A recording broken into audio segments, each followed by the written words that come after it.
फिर मेरा जब मेडल लगा, पेपर में नाम वाम आया, तो पापा पेपर पढ़ते थे डेली। बोले यार ये गेम तो मेरा बेटा इंटरेस्ट है, क्या पता खेल रहा हो। नहीं सर, मेरा ऐसा नहीं था। नहीं, मेरा नहीं बस था। ये था मैंने कि बोला अक्षय आपको पसंद है। हाँ, मुझे देश के लिए खेलना है, मुझे देश इस गेम को गेम को एक अच्छे मुकाम पे लेके जाना है। लेकिन मेरा था कि मैं मारता था पूरा पावर से मारता था। तो सर ने बोला यार एक इधर तू खेल ले, नया गेम है, उसमें इसको एंट्री करवाते हैं। मैं बोला ठीक है सर। और अभी चीज़ें स्कॉलरशिप वगैरह जो गवर्नमेंट की खेलो इंडिया नीति के तहत उसमें भी आ गया है, तो अब लोगों को फ़ायदा मिलने लगा, पैसे वैसे थोड़े से आने लगे हैं। नमस्कार, हमारे साथ आज एक खेल जगत की ऐसी हस्ती मौजूद है जिसने ये बताया, ये सिखाया, ये प्रेरणा बने कि प्रतिभा अभाव में ही पलती है और जब संकल्प की शक्ति हो तो इंसान अपने मुकाम से बढ़कर भी हासिल कर सकता है और चुनौतियों से पार होने के बाद ही सफलता की नौका किनारे लगती है। जी हां, किसी परिचय का मोहताज नहीं है सुधीर सक्सेना। उनका हम अपने स्टूडियो में बहुत स्वागत करते हैं, इस्तकबाल करते हैं, वेलकम करते हैं। हम आपको बता दें कि सुधीर सक्सेना किक बॉक्सिंग के क्षेत्र में अंतर्राष्ट्रीय स्तर पर भारत के तिरंगे को और देश को 9वें स्थान पर पहुंचाने वाले युवा स्पोर्ट्समैन हैं। आपका बहुत स्वागत है। Thank you so much sir, thank you. Sudhir, शुरुआती जो दौर रहता है जी, उसमें ये पता नहीं होता है कि मुझे जाना कहाँ है। जी, ये तो होता है कि ठीक है मैं स्पोर्ट्समैन हूं, और आपकी जो शरीर सौष्ठव है, जो आपकी जो बॉडी है, वो बता रही है कि मुझे लगता है कि आपके कोच ने पूत के पांव पालने में देख लिए थे। ये आप सही कह रहे हैं। एक्चुअली मेरे जो कोच थे उन्होंने मुझे मतलब स्कूल में था कि होता है ना स्कूल गेम्स होते हैं नॉर्मली, तो मैं भी खेला करता था।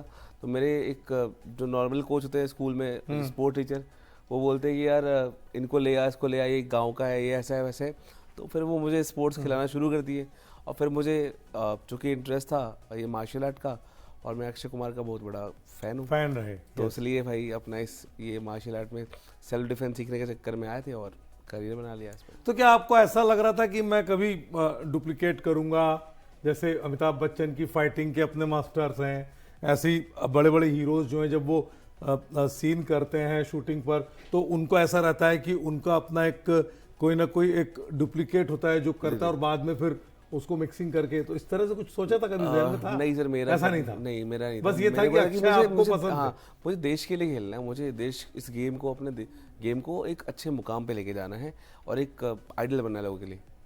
अच्छा, दूसरी बात ये एक चुनौती और होती है। देखिए, जब क्या होता है कि आप अगर अपने देश में जारी जी, पुराने खेल जी, जिनको बरसों हो गए, जिनका अतीत है, जी, जिनके रोल मॉडल्स हैं, उस पर आना एक अलग बात होती है। लेकिन किक बॉक्सिंग जैसा खेल जो अभी हिंदुस्तान में आए हुए बहुत लंबा अरसा नहीं हुआ, जी, जिसको वो दर्जा मिला जी, राष्ट्रीय अंतर्राष्ट्रीय स्तर पे देश की तरफ से, जी। तो कितनी मुश्किलें आई और किस तरह से आपने अपनी कोचिंग में, क्या आप वीडियोस देखते थे, कोई आपके और रोल मॉडल खिलाड़ी थे इस खेल के जिनको देख करके आप सीखते थे कि वो कैसे चल रहे हैं, क्या करते थे? सर एक्चुअली क्या था कि जैसे अभी किक बॉक्सिंग जैसे आपने बोला, हाँ बहुत, वैसे तो अब टाइम हो गया आए हुए लंबा देश समय में, नहीं हुआ फिर। जी, जी, लेकिन ट्रेडिशनल स्पोर्ट जैसे हम बात करें क्रिकेट वगैरह तो सब लोग जानते हैं, उनकी तुलना में तो उनको लोग जानते हैं, बट मुझे लगता है सारे गेम में मेहनत उतनी लगती है, तो हमारा गेम भी आज बहुत अच्छे लेवल पर स्टैंड करता है। और मैंने सर अपनी ट्रेनिंग वेनिंग जारी रखी, सब कुछ अपना, एक था कि मुझे वर्ल्ड चैम्पियनशिप खेलना है, ठीक है। तो आई प्रैक्टिस अ लॉट, मैं काफ़ी मेहनत करा और हमारे कोच ने मुझे इस मुकाम तक पहुंचाया। और कई सारी वीडियोस जैसे आप बात कर रहे थे कि आज के टाइम में मैग्रे वगैरह हैं, बहुत सारे लोग हैं, तो जिनको हमारे टाइम में तो नहीं थे, खैर ये लोग अभी आए, बट काफ़ी अच्छा कर गए ये। अच्छा, 13-14 साल की उम्र में जी, जब आपने कराटे को पकड़ा और जब मार्शल आर्ट्स में जो भी चीज़ें होती है, जी, जी, उसमें फिर आपके कोच ने देखा कि इसके हाथ और पैर दोनों जो है वो बहुत ही बढ़िया तरीके से चल रहे हैं, जी, और इस खिलाड़ी को मैं क्यों ना किक बॉक्सिंग के लिए चुनूं, ऐसा कुछ हुआ? जी हुआ था ऐसा।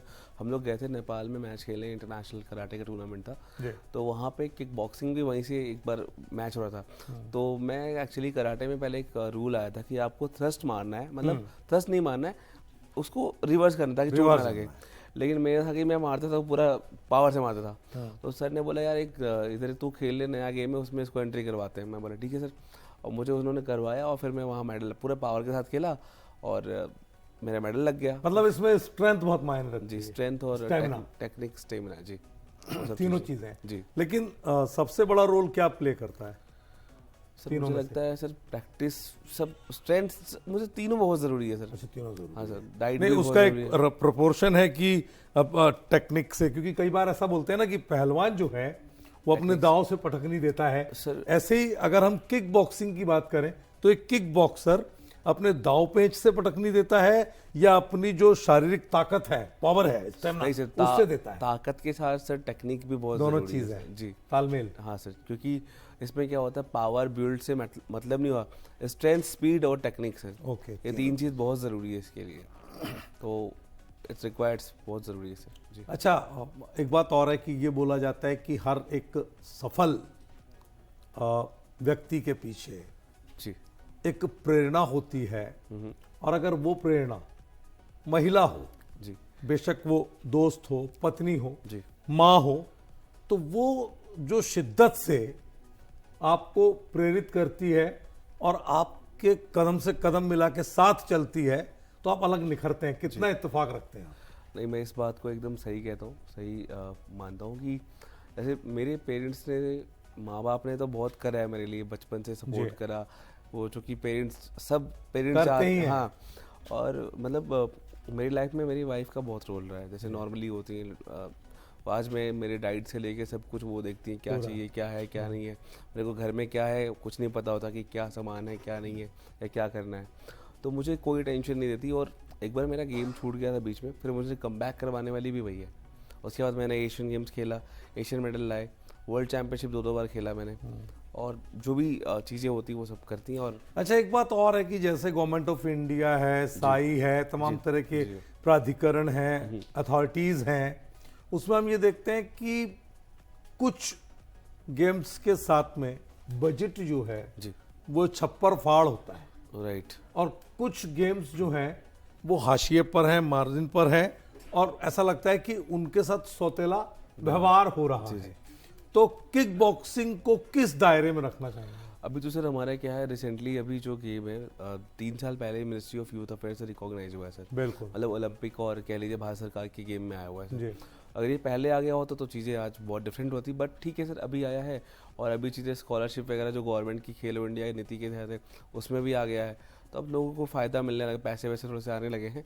बट अभी क्या है कि चूँकि इसको अदर में रखा गया है, तो अभी थोड़े कम पैसे हैं, बट आने वाले टाइम में होपफुली। अच्छा, स्कूल के स्तर पर जो प्रतिभाएं निखरती है ना, गुदड़ी के लाल बोलते हैं ना, कि बिल्कुल जैसे आपका भी रहा कि आप एक मध्यम वर्गीय परिवार से रहे, तमाम अभावों के बीच भी आपके जुनून ने आपको एक मुकाम दिया, और दर्शकों में बताना चाहूंगा कि 40 से अधिक मेडल इस देश के गौरव बने खिलाड़ी सुधीर के खाते में हैं, और ये सुधीर के खाते में नहीं, ये हमारे देश के खाते में है, सीधे सीधे मैं बोलूं तो। उसमें गोल्ड मेडल भी है और सिल्वर मेडल भी है और कांस्य पदक भी है। वो दौर बताइए, वो पल बताइए सुधीर, जब पहली बार मेडल मिला तो क्या फीलिंग्स थी आपकी, और वो कौन सा समय था? पहले तो काफ़ी मैं छोटा था उस समय, करीब 2004 की बात है, जब आया 12-14 साल के रहे होंगे जी, इस गेम में आया ही था मैं। तो जब पहली बार मेडल मिला तो मैं तो बताया भी नहीं कि मैं कहीं टूर्नामेंट खेलने जा रहा हूँ। घर में ट्यूशन के नाते बोल के मैं 2 दिन तक गया हुआ था अपने दोस्तों के घर जाऊँगा, वहाँ से ट्यूशन पढ़ूंगा, वहीं रहूँगा, तो एग्ज़ाम है तो फिर मेरा जब मेडल लगा, पेपर में नाम वाम आया, तो पापा पेपर पढ़ते डेली, बोले यार ये गेम तो मेरा बेटा इंटरेस्ट है, क्या पता खेल रहा हो। तो उन्होंने मेरा मेडल नाम देखा कि यार, पहले तो नाम ही बहुत होता पेपर में, तो नाम देखा कि यार मुझे गोल्ड मिला, तो मुझे पूछे तुम कल कहाँ गए थे, तो मैंने बोला पापा यार मैं तो अपना गया था ट्यूशन, मुझे 2 थप्पड़ मारे। कहते यार नहीं, तुम जो लेके आओ वो दिखाओ। फिर मैंने उनको दिखाया मेडल, और काफ़ी मुझे मतलब फिर उस दिन से उन्होंने मुझे सपोर्ट करना शुरू कर दिया। और पल की बात करें तो पल देखिए, मतलब मुझे लग रहा है कि ये जो हम लोग बचपन से बोलते थे ना कि पढ़ोगे लिखोगे तो बनोगे नवाब जी। और खेलोगे कूदोगे तो बनोगे खराब, राइट। इस टाइप की बात थी। जी, जी। तो वो दौर अब धीरे धीरे, हालांकि बच्चों को पेरेंट्स जो सपोर्ट करने लग गए, लेकिन उस समय तक भी उतना नहीं था। तो इनफैक्ट क्या लगता है आपको कि पिताजी ने फिर उसके बाद पीछे मुड़ के नहीं देखा होगा आपके लिए? नहीं सर, उसके बाद तो मुझे हर जगह हर टूर्नामेंट में तुम्हारा मैच कब है क्या चीज़ें, शेड्यूल पूरा सेट करके वो खुद लेके जाया करते मुझे, और मुझे वहाँ से पूरा फुल फ्लेज सपोर्ट करा उन्होंने। अच्छा, पढ़ाई कितनी प्रभावित होती है सर पढ़ाई मुझे लगता है अगर हम सब कुछ सिस्टमेटिक करें तो बहुत दोनों पढ़ाई, चीजों के साथ? हाँ, नहीं इतना प्रभावित होती सर पढ़ाई। तो आपने एजुकेशन बेसिक क्या ली है? सर मेरा मास्टर्स है सर, मैंने मास्टर्स भी करे, मैं BHU से, फैकल्टी ऑफ कॉमर्स से मैंने करा हुआ है जी। तो आपने आगे का लक्ष्य क्या सोचा हुआ है? सर और अभी क्या होता है कि आप निखर के यहाँ तक पहुँचे हैं, जी। तो किक बॉक्सिंग या मार्शल आर्ट या कराटे से जुड़े ऐसे बच्चे जिन्हें लगता है कि उन्हें किक बॉक्सिंग में आगे आना चाहिए, उनके लिए किस तरह के सपोर्ट की आपको लगता है, जो आपके समय में कमियां थी वो कितनी दूर हुई, और नहीं हुई तो उसके लिए क्या कुछ किया जाना चाहिए? सर अभी क्या है कि पहले तो पेरेंट्स इतने जागरूक नहीं थे, आजकल तो आपको कोई भी इन्फॉर्मेशन चाहिए तो नेट पे मिल जाता है, जी। कुछ भी आपको इजीली अवेलेबल है, आपको नेट पे सब कुछ मिल जाता है जी। तो पहले पेरेंट्स इतने जागरूक थे नहीं, आजकल इन्फॉर्मेशन ही चाहिए कि पहले जो मैं गेम खेल रहा हूँ रिकॉग्नाइज है या नहीं है, मिनिस्ट्री में है या नहीं है, सब कुछ वहाँ से मिल जाता है, और आगे गवर्नमेंट से क्या क्या फंड मिलते हैं, मतलब सब कुछ मिल जाता है। बस ये कि इम्प्लीमेंट कहाँ तक हो रहे हैं वो थोड़ा सा देखने वाली बात हो जाती है, क्योंकि गाँव में अभी भी जो बच्चे हैं उनको फ़ायदा इसका नहीं मिल पा रहा है बहुत जगह, तो वो अपने राइट्स के लिए मतलब यूट्यूब देखें या मेल करें, जैसे भी इंफॉर्मेशन कलेक्ट करें, अपने जो आसपास के जो प्रतिनिधि हैं स्पोर्ट्स के, जैसे DSO होते हैं स्पोर्ट्स ऑफिसर, उनसे मिले, उनसे बात करें, वो उनको पूरी हेल्प करेंगे, और जो भी हर्डल्स है खैर वो दूर हो जाएगी उनकी। अच्छा, दूसरा ये कि अभी हम ये देख रहे हैं कि आपने जैसे यहाँ तक की यात्रा की, अब अगला आपका वो मिशन कौन सा है जिसको आप मानेंगे हम कि अब सुधीर ने मिशन फतह जो है वो किया है? सर अभी तो मैं लंबी यात्रा है। अभी पुर्तगाल खेलने गया था सर, तो मेडल नहीं लगा मेरा, ये कि वर्ल्ड चैंपियनशिप में मेरी मेडल लगे, इस बार गोल्ड लगे, तो यही है सर जी। Ultimate goal. जी सर जी। और बाकी जो स्पॉन्सरशिप है जी ये बड़ा रोल प्ले करती राइट है सर, राइट स्पोर्ट्स में जी। और हम ये देखते हैं कि क्रिकेट या दूसरे जो 2 4 5 गिने चुने गेम्स हैं जी जिसको बड़े बड़े स्पॉन्सर मिल जाते हैं, राइट सर। किस तरह आपको लगता है कि स्पॉन्सर्स की ज़रूरत किक बॉक्सर्स को है? सर मुझे लगता है स्पॉन्सर्स की ज़रूरत not only kick boxing but सारे प्लेयर्स को है सर।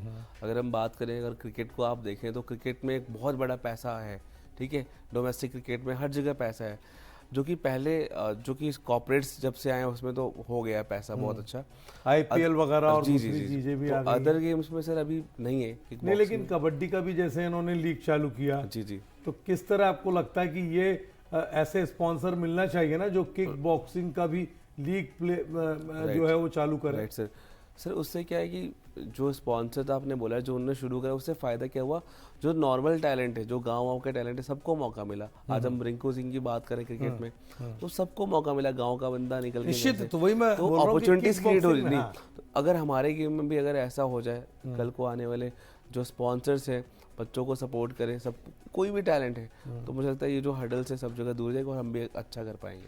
अच्छा, हमारे चैनल के दर्शकों में खेल प्रेमियों को आपकी तरफ से किस तरह का संदेश है? क्या आप कहना चाहेंगे खास तौर पे यूथ को, क्योंकि युवा जो है भटकता भी बहुत जल्दी है, हल्की सी बारीक लकीर है सफलता और असफलता के बीच में, तो क्या आपको लगता है? सर मैंने जैसे बताया कि मैंने भी गेम बीच में छोड़ दिया था, बहुत हर्डल्स हुए थे, तो आपको इश्यूज आएंगे, एक टाइम ऐसा आएगा लगेगा कि यार सब कुछ छोड़ दो, कुछ नहीं हो रहा है, लेकिन फिर भी हिम्मत नहीं हारनी है, शॉर्टकट किसी चीज़ का नहीं होता है, मतलब आप फिर से रीस्टार्ट करना और टाइम है, टाइम लो, आगे निकल जाओ।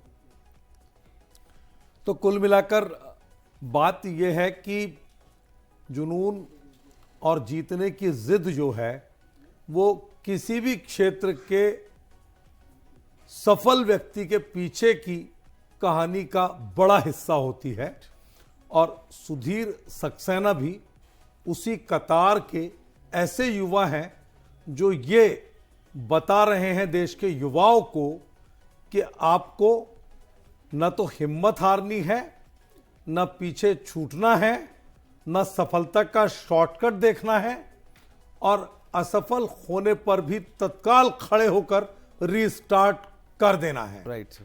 तो कुल मिलाकर बात यह है कि खेल हो या कोई दूसरा क्षेत्र हो, सफलता सभी को बहुत अच्छी लगती है, लेकिन उसके पीछे का संघर्ष राइट अपने आप में एक बड़ी प्रेरणा लाखों युवाओं तक पहुंचा सकता है। और यही हमारे चैनल का भी उद्देश्य है कि हम अपने चैनल के सभी प्लेटफॉर्म्स पर इस तरह की प्रतिभाओं के साथ न केवल हम साक्षात्कार करें, बल्कि अपने युवा दर्शकों को एक ऐसा संदेश देने में हम सफल रहें कि वो ये कह सके कि देश हमें देता है सब कुछ, हम भी तो कुछ देना सीखें। अभी के लिए इतना ही। हमारे साथ जुड़ने और तमाम खबरों के लिए बने रहिए हमारे चैनल के साथ। नमस्कार।